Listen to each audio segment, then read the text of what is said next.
Na plaži v Avstraliji so našli mrtvega moškega, brez imena, brez identitete, brez dokumentov, v hlačah, ki je imel pa zašit listek z napisom "Konec je".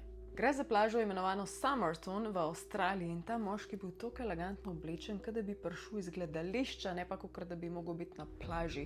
Bil je taka velika misterija, vsi so se spraševali, od kje se je vzel, zakaj je tam, kdo je, zakaj ga noben ne parjal kot pogrešanega. Pa skrivnosten je bil, ker ni imel nobene identitete, pa tudi vsi listki iz njegovih oblačil so bili odrezani, kot da je bil čist popolnoma inkognito.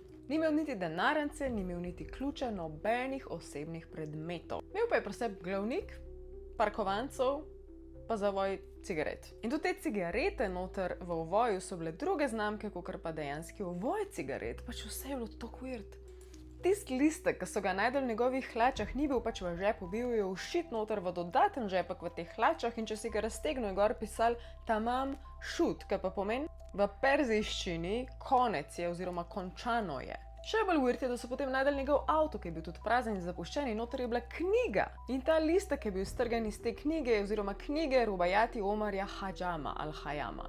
V bistvu je to zbirka poezije o življenju, usodi in smrti. Zgodbo razlagam, ker je ful dolgo časa veljala za skoraj največjo avstralsko misterijo, ampak so potem leta 2022 odkrili prek DNK, kdo je ta moški bil in je še bolj čuden, kaj so odkrili. En navaden moški, ki je živel ekstremno samotarsko, noben ga ni poznal, ni imel družine, ni imel otrok, ni imel žene, ni imel niti prijateljev. Bil je drugače v redu, ne da bi bil nek psihopat, ampak je bil čist volk samotar. Bil je tih, delal je pekarni, bil je zaprt vase, oboževal je poezijo, zato ima tudi tisto knjigo tam. So pa prišli do ideje, da možno, da je bil zastrupljen z enim redkim strupom, ker takrat ga niso znali zaznati v telesu.